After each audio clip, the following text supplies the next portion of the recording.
Generating traffic and sales can be a challenge for online merchants. But selling on the Walmart Marketplace puts your products in front of millions of customers who shop on Walmart.com. And right now, sellers who join Walmart Marketplace can save up to 50% on referral and fulfillment fees for the first 90 days. So get started today. Head over to marketplace.walmart.com/savings. That's marketplace.walmart.com/savings.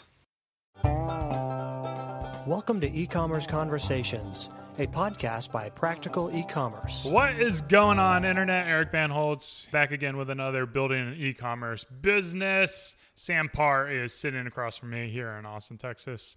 And we're going to talk about his mini projects. Why don't you go ahead and tell our listeners a little bit about you? Yeah. Okay. So I'm coming from Tennessee, Nashville, Tennessee. Own a chain of hot dog stands there. Decided to leave everything and move to San Francisco to start internet companies because I just Googled, like, where do internet companies live? And someone said San Francisco.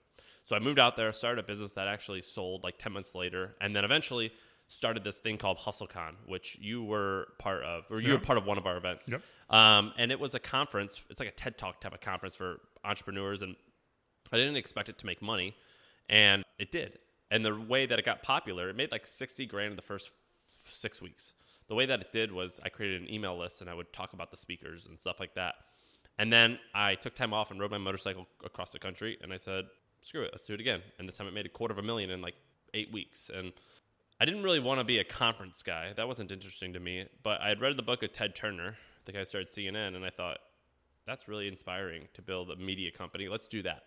And so we launched The Hustle. And what The Hustle is we go out to millions of people a day. We have a team of journalists, and we cover the best and most interesting business news every morning. But it's not like a normal media site in that it's just email. That's all it is. And a lot of people laughed at that when we started, but it's quite a big business. I mean, we make 7 figures each month in revenue.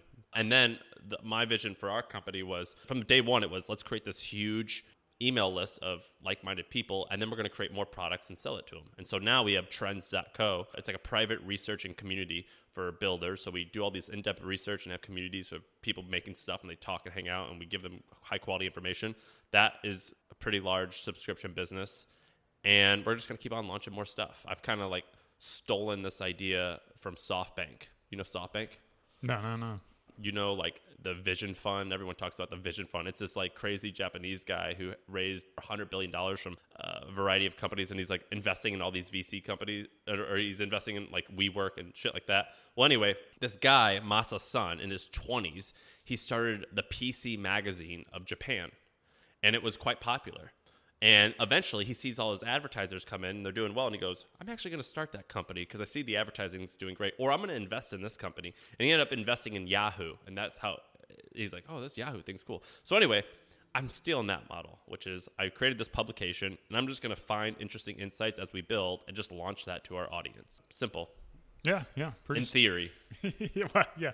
I think we've been connected over the years. I follow you on Twitter a good bit. We have a mutual friend, Neville, who was also on this show a while back. Listen to that podcast. Neville is the best man of my wedding. Oh, yeah? Yeah, he's my best friend. There you go. So I would assume you learned a few things about copywriting from him, which really makes The Hustle stand out in a crowded world of newsletters. I think that it makes everything stand out. So in 2012, I just sold my company, and I was like, what next? And I came across Neville's course, and I took it. And when I used to sell hot dogs, so I had this chain of hot dog stands called Southern Sam's, wieners as big as a baby's arm. And it was like funny and cute and whatever. And I got really good at selling just like a hot dog to someone. I could just do that all day. I got good at it. But then I saw Neville's course, and I was like, man, I got to take these skills and put it on paper, because then I could sell whatever I want to an infinite amount of people.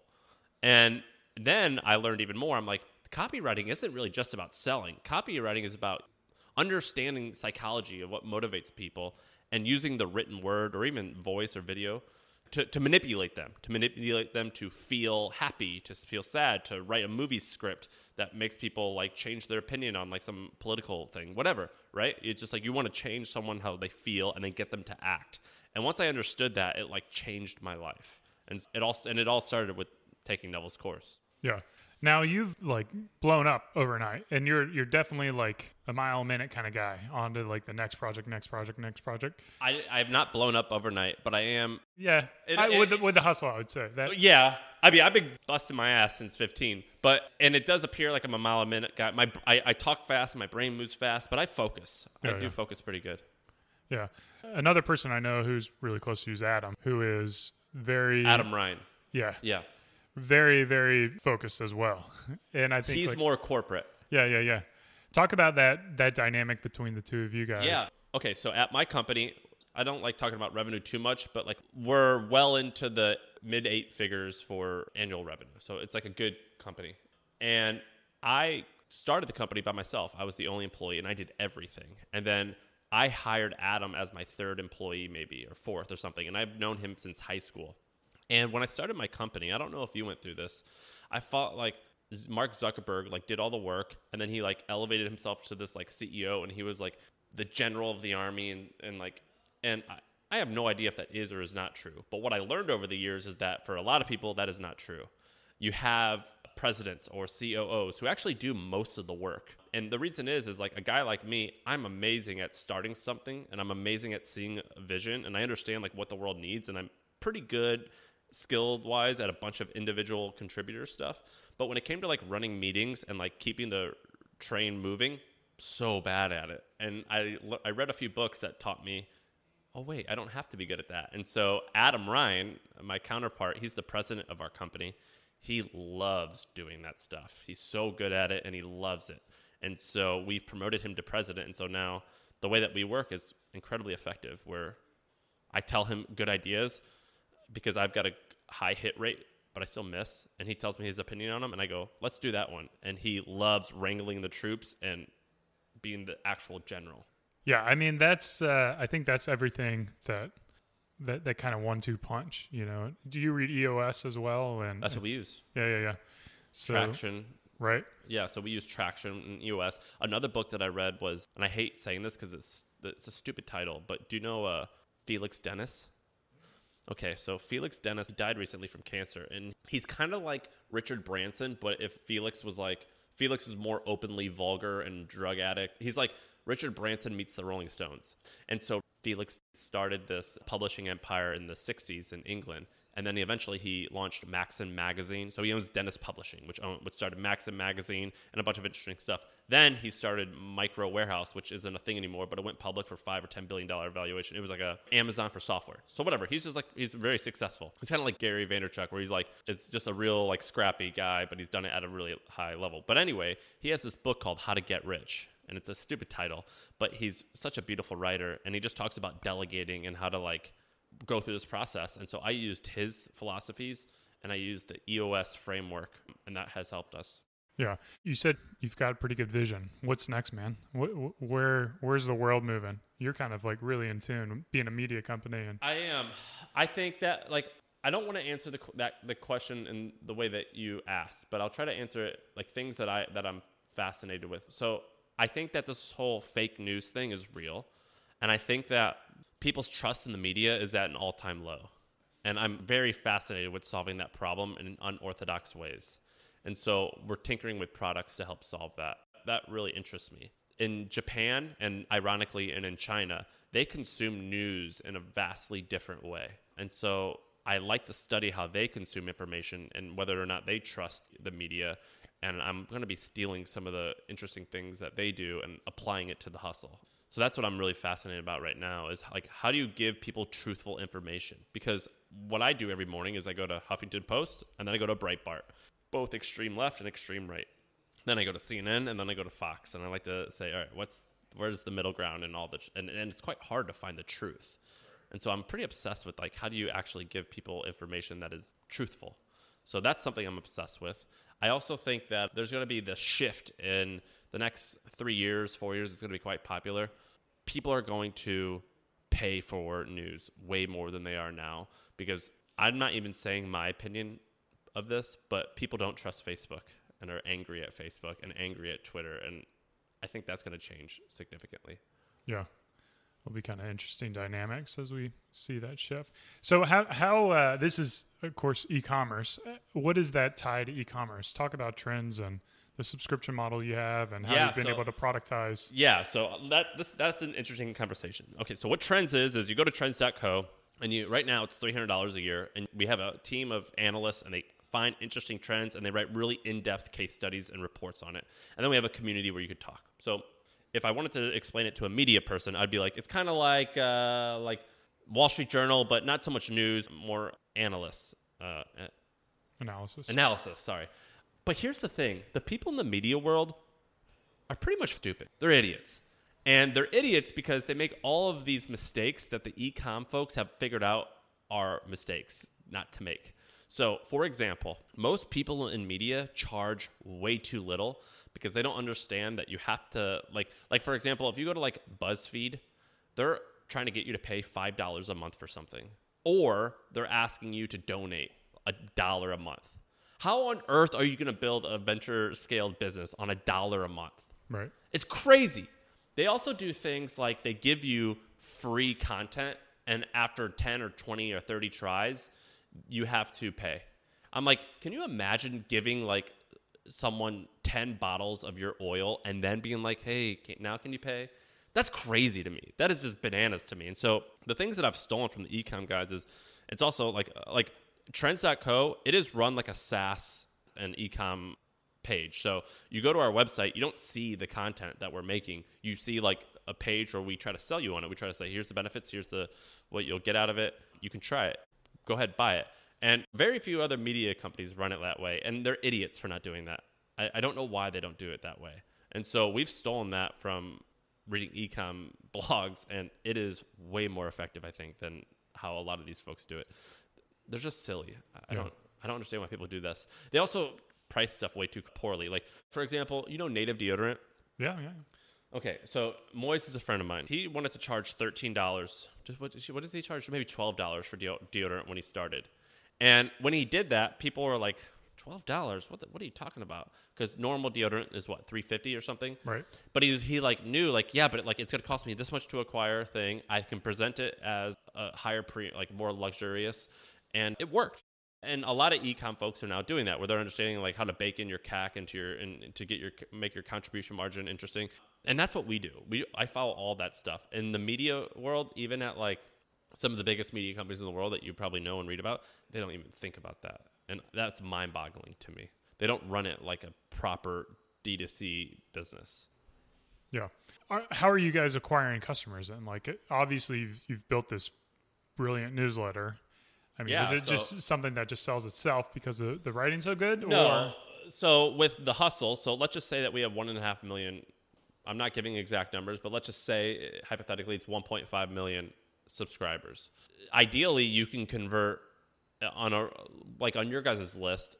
What's a good conversion rate for you? 1 to 3% of your email list? Yeah, so we'll have like a 20% open rate, and then depending on the email they offer, it will range. But if you have 100 email subscribers, can you get 2 people to buy? Yeah. Yeah, okay, so 2%, let's say. I spent 3 years building up this email list, so I can get probably 1 to 2% right off the bat to sign up to Trends when we launched a year ago. So that's how I think about that initial customer base. Right. And so the way that we've done it is like, I hate using these stupid I make fun of Adam for using cliche jargon, but I'm going to use it. It's like the true flywheel effect, which is I get you in the funnel to join the hustle for a very cheap rate. I make you fall in love with me over 2, 3, 4, 5 weeks by giving you all this free news. And then I go in for the sell of Trends, and you can convert 1 or 2% of those users to join Trends. So that works quite well. The second thing that works really well for us is ad spend. So the same way that you guys probably advertise, or I don't know if you do specifically, I think you do. I've seen you on a bunch of podcasts, right? Where you're advertising your oils. We don't do podcast marketing. Oh, I thought I've seen you guys do that. But a lot of guys are doing that now, right? And so we're doing that well. We're buying media on podcasts. We're buying media on Facebook. Where else do we do? Facebook, media, YouTube, hardcore YouTube. And that's to drive people to the hustle? No. For Trends. Yeah, so we have the hustle on the left, Trends on the right. Hustle people come in and they do get funneled to Trends, and then we funnel people directly to Trends. Right. And Facebook is working wonderfully. With Corona happening, and I don't want to sound like a douchebag saying this, it was a blessing to us. A lot of subscription companies that I know of, Bloomberg, us, a ton, went through the roof. So like disasters helped us big time.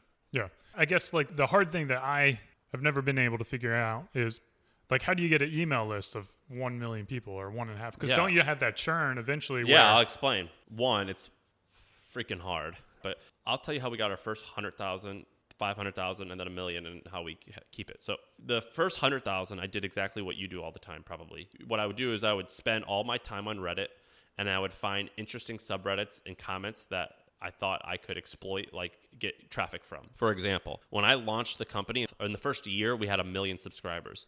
And what I would do is I'd be like, oh, this Soylent subreddit, like I bet those like nerds are totally the type of nerds I want to read my shit. And so I wrote a blog post about living on Soylent for 30 days, and I posted it on there, and that got traffic.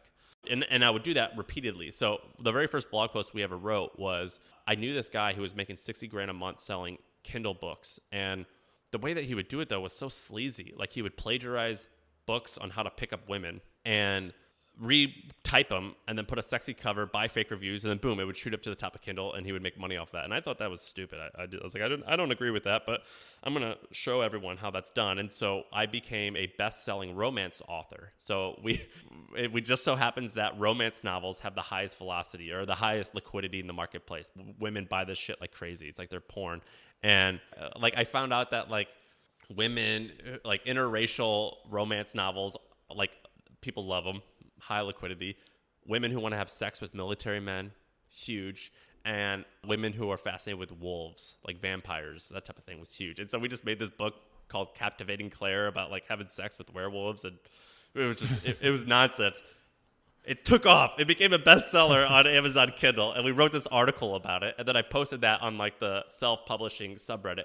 And a lot of people thought we were mocking this category of romance novels. We weren't at all. We were just saying like, look, guys, like this Kindle process, it's kind of bullshit, and like it's not helping legitimate authors. That was the point. Right. Anyway, that got millions of views in the first month of us even existing. And so what we would do is I would just do blogs like that constantly for a year and funnel them in to my email list, and that's how I got 100,000 people in the first year.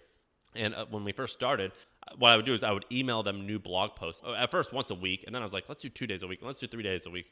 And that's how I kind of got the first 100,000. And then after I got to 100,000, I go, wait a minute, instead of doing these blog posts, let's just only do the news. That's like the most interesting, actually. So we kind of pivoted to only doing news, and we would send news Monday, Wednesday, Friday. And then we were like, well, let's do 5 days a week, actually. And once we switched to 5 days a week, it helped big time. Open rates across the board went up and churn went down because it became a habit. So people actually looked forward to it every single day.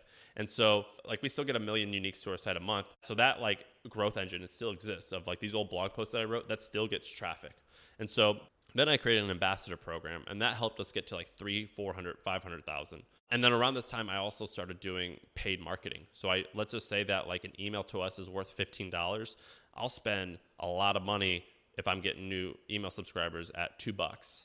I'll spend money all day doing that. And we have all these really complex and sophisticated systems that track each user. And like, all right, we have gold users, we have silver and bronze. And like, I know where to find the golds, but I still need the bronze because they make up quantity. And then I just like do like a blended mix. And so we have a very sophisticated way of going out and getting all of them. At this point, this month in June, we'll add 300,000 new subscribers.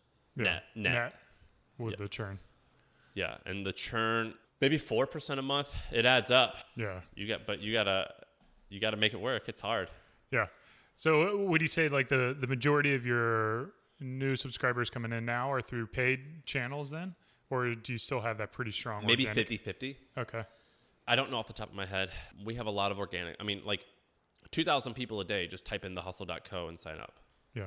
So, and then we're giving away a Tesla this month. So we like did a thing where like we're going to give away a $30,000 to $5,000 Tesla, and all these people are entering, and that's like a great way to get new subscribers. So those giveaways work.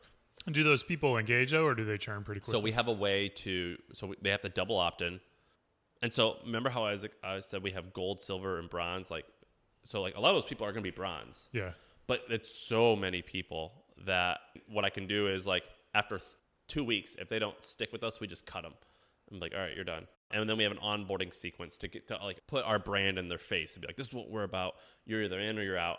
And enough of them become gold true fans that the costs benefit ratio or whatever, like it makes it worth it. Yeah. Have you written a book on email marketing? I mean, I feel like that a lot of people would probably want to learn. We could actually teach this. We don't. And I'm not actually the expert. I would say I'm more an expert on the psychology.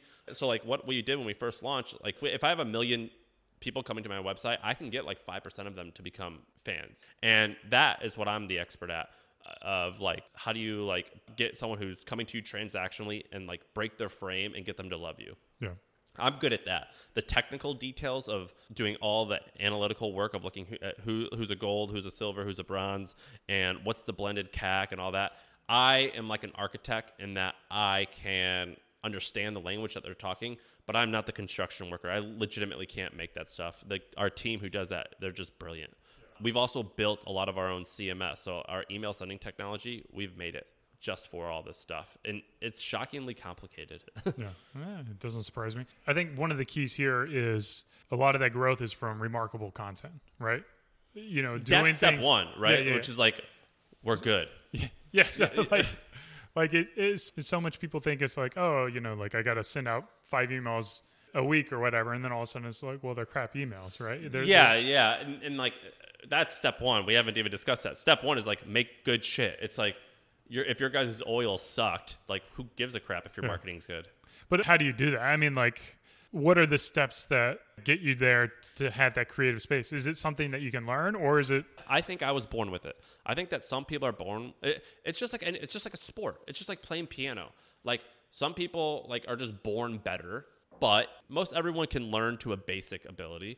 But the people who are truly great, it's a combination of being born and just it's a skill set that you work hard on. So it's like your studio, like it's like beautiful, like it's cool. Like if I were to make this from scratch, I'd be like, I don't know how to make this look good. You just have good taste. And so like, how did you have good taste? You probably like as a kid, your bedroom probably actually looked pretty neat. And you probably read magazines and that shaped how you know what I mean? So it's a combination of like, I'm interested in this and I've developed a skill. So with content, it's the same thing.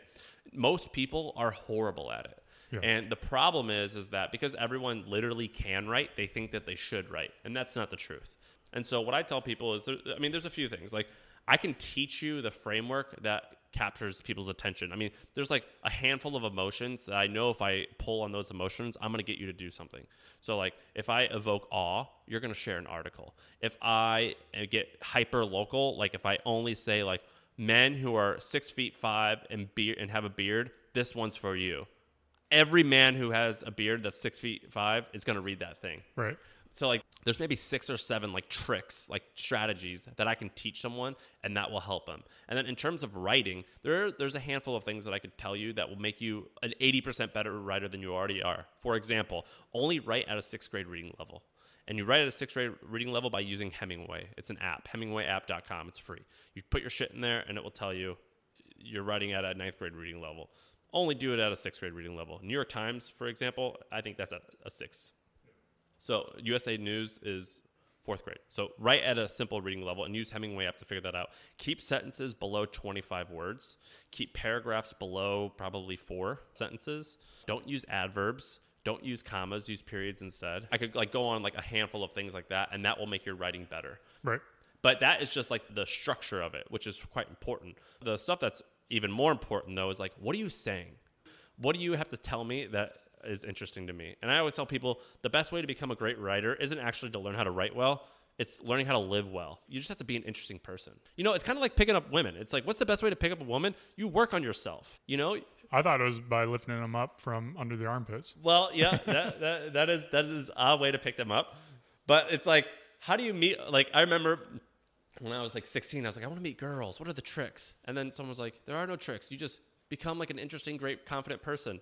I was like, oh, okay. It's like, that's the same way with writing. It's like, how do you attract great readers who want to read your stuff? You go out and read a book and learn about it and become interested and like retell that story of that book that you've read. Or you go travel somewhere and you write about it. Or you build a business and you write about it. Or I don't know, you just have to be an interesting person.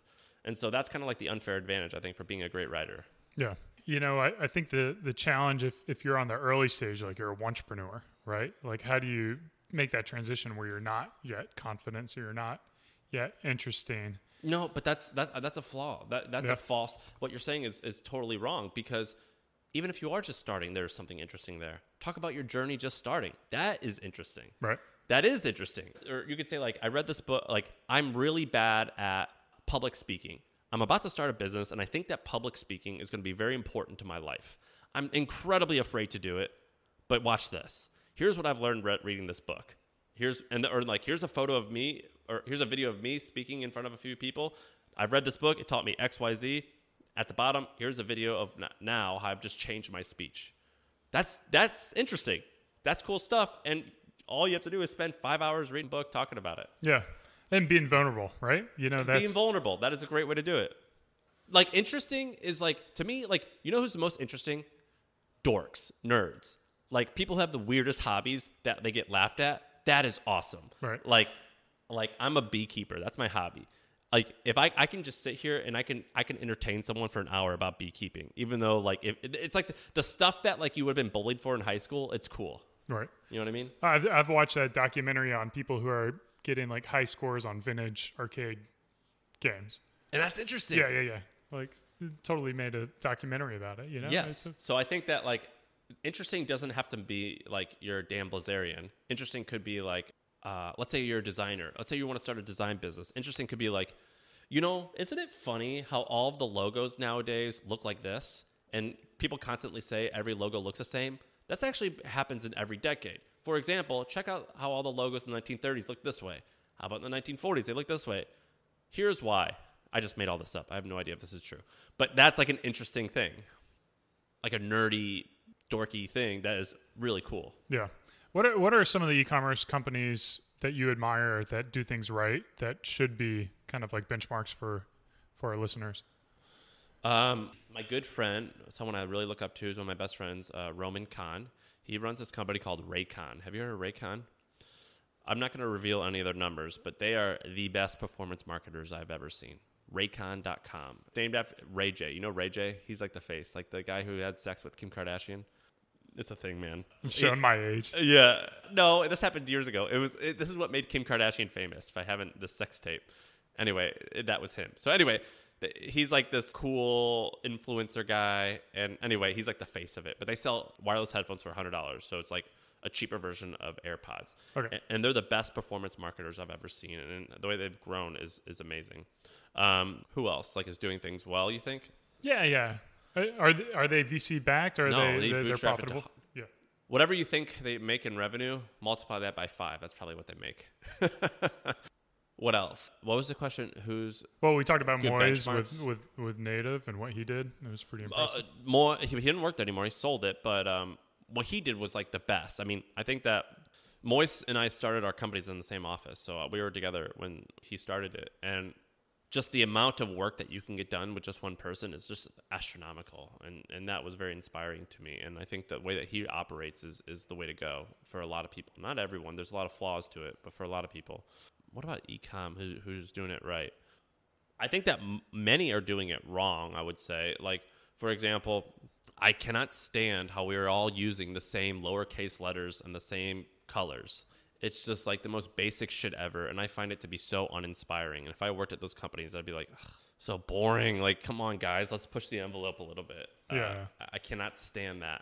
That pastel and slab font. And I just find it to be so boring. And I think that, like, there's a lot of money to be made by just looking at Procter & Gamble's list of stuff that they sell and just closing your eyes and throwing a dart and being like, Tide detergent.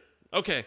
Lowercase t, lowercase I, lowercase d. All right, make it purple and put a cute woman on there with really white teeth and a younger guy and like a racially ambiguous woman. Boom, call it Tidely, done. Like, yeah, you will make money that way. And make sure you say that it doesn't have any chemicals. Like, you'll make money that way. Okay, I get it.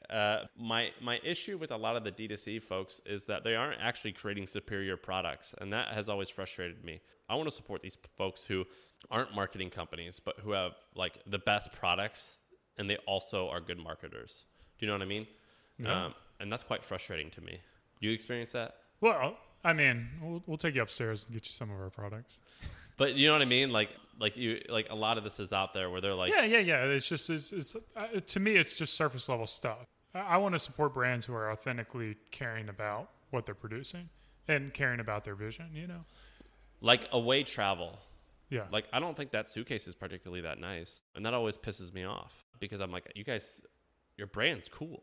I want your product to be cooler too. Right. And it's like, it's just only okay. And that's why half the time I'm like, there's a reason why Samsonite's bigger. Who else is interesting? Who do you think's interesting? You know, I tend to have my blinders on, but the companies in my space that are really blowing up is like Manscaped. Oh my God, those guys are machines. Yeah. But and they've taken a completely different marketing tack than us, which is a little more, sex and, insecurity, which is the opposite of what we're trying to do. But well, I'm a huge UFC fan, and I see their ads everywhere. I'm like, good for the. They're spending a lot of money, but I wouldn't say it's anything like blowing your mind, like what Hims did a few years ago with the prescription. Remote doctor stuff, I think was pretty innovative, pretty cool. I love that. And, that actually, when Corona happened, they loosened the laws for telemedicine. Yeah. And so now I don't want to sound like an idiot because I'm not an expert in this, but I believe what it means is like a New Jersey doctor can treat a patient in Texas. I don't know what they can treat them for, but they can. And that's a new thing. I imagine we'll see an explosion of those types of things. And that's cool to me. Yeah. Who do I think is doing a really good job? I think that there's a lot of old companies that are doing a great job at reinventing themselves. Oh, yeah? Yeah. Like Red Wing and Timberland. Yeah. I think they've done an awesome job of embracing this. I love these companies that can last for 100 years. And I think those guys they probably are 100 years old. I think but they're leading into this new like hype beast type of thing, which they're like sticking with the times. I think that's Ben cool. and Jerry's, they're Donkey Chunky or whatever. Did you see that? Yeah. I love what they do. Who else is a company that like just is actually old, but I think is kicking the new guys' ass? Yeah. I don't know. I'd have to think about it. It's a good question. Yeah. Yeah. It's always changing, right? Subscribe to The Hustle to find out. Yeah. Here's an interesting one. His name's Eric Ryan. Eric Ryan started Method Soap. Okay. He also started Ollie Women's Vitamins. And he has a new thing called Welly. It's colorful Band-Aids. And so what this guy does, he spoke at one of our events and he told me this. He goes, I just walk down the aisle of Target and I say, what is like an important product to people's everyday lives, but is really boring and uninteresting? And he goes, oh, soap. And he goes, let's take the chemicals out and we'll make it like a cool branding. And it's kind of neat. And he did the same thing with women's vitamins. And now he's doing the same thing with Band-Aids. That guy's pretty interesting. Yeah. His business partner, Craig, does it with Hello. What's that? Hello's like the toothpaste that he'll eat it. He'll squeeze a tub of toothpaste and just eat it. Awesome. And then he did EOS. So I think they both started at Method, and then they just kind of learned that formula and went with that. It works really well. I don't even think they sell their stuff online at all. It's all retail. So they're quite interesting. In Austin, I went to your guys' Whole Foods, the big one. The amount of people in the food space right now is really cool. I'm very inspired by that. The like healthy food and how it's changing. Like there is a lot of upstarts doing interesting stuff. Not all of it's good, but I love that they're trying. Yeah. Here in Austin, we got a ton of them. Benito's, which does like bean chips, and then Siesta, and of course the booze manufacturers as well, Tito's. Yeah, I mean, like for a long time, I felt like Quest was like the big, like was the only. I was like, all right, they made a go at it and it won. But there's not that many new ones, and it's pretty cool to see all the new health and nutrition stuff. I've thoroughly enjoyed that. What product have you bought in the last 6 months that's made a huge difference? I don't know. I got this Apple phone and got some shoes from. I got these fancy boots. From where? From White's up in Spokane. I love White's, but that's an old company. Yeah. White's I think they're reinventing themselves. They are reinventing themselves, and I love that. Got these sunglasses from Dick Moby. And, that's new? Yeah. Is that new? Yeah, I got these a couple days ago. If I were interested in this, which I kind of am, but I don't want to do it, I would 100% try to raise money and buy White's. If you don't know what White's Boots is, they are like, there's this whole sector of, do you like selvage denim? I know it, but I'm a nudie jeans guy. Great. So then in like 2008, maybe it started, of like these jean companies, and I'm a big jeans collector and jean historian a little bit. I like read a lot about it. So jeans are like, if you think of what America is, it's like jeans, Coca-Cola, and McDonald's, like blue jeans. Like Levi blue jeans is like the most American thing I can think of. And the way that they used to make it was wonderful. But in the 1970s, it completely changed because they found a new cost-effective way. And so they ended up sending a lot of the machinery to Japan. And lately, and starting in the 2000s, Americans started seeing the cool denim that the Japanese were making using Americans' old machines. And they go, oh, that's way awesome. And it costs more money, but it is pretty cool. And so there was this resurgence of people who are interested in this, not handmade, but like a little bit more craftsman type of stuff. And that's really popular now. So it's selvage denim. It's quite popular. And another category in that same boat is White's Boots. White's Boots has been around, I think, for probably 100 years maybe in Washington, and their website's horrible. Do you still have to order from a catalog? They've updated it. Is it better now? But I want to say it's the best D2C website. But that's like kind of the appeal, is that it's Right. like kind of hard, and they make it probably $800 boots, right? The ones you can, well, they have like the work boots, which get super expensive, but they'll make custom boots for your foot. Like they'll come in and measure your foot. But like these are like $400, Yeah, so $450. it's high end, but the idea is that you're going to buy them forever. Right, and get them resold. And with the rise of, what was that lady's name? Maria Kondo? She's the woman who talks about like decluttering your house. Oh, yeah. I'm totally on board with that, about buying less stuff, but stuff that you love. Like I buy less stuff, but I will only buy stuff that I love and can keep for decades. Right. And White's Boots is in that category. So I'm obsessed with this category right now of things that you can buy one or two of and they last forever. White's Boots is one of those. I would love to own that company. I think they could crush it. I think things like, and the reason I know this is getting popular is there's a subreddit called Buy It for Life, and it's growing like crazy. People who want to buy it, not crap, but more expensive, but things that will last. So I'm very obsessed with that category right now. My issue with a lot of the D2C current stuff is it is not Buy It for Life. It's all disposable. And so I'll be watching that area. Yeah. One, I guess it just came to mind, speaking of like quality, like Belroy, I think is a really cool brand in terms of that balance between high quality and good experience online. What's it called? Belroy? Do you know Belroy? What do they sell? They sell these wallets. Oh, cool. And their whole thing is just like thin, like super thin wallets. And they stick to that, but they do it in a way that's still high quality and different editions. But I think we could probably talk all day, but we can't, unfortunately. Where can people find you? Where's the best way to learn more about what you're doing? So when we met, you told me about Twitter, and I was like, Twitter, fuck that. I am a Twitter guy now. Yeah. So I'm best found on Twitter, the Sam Parr. How many Twitter followers do you have?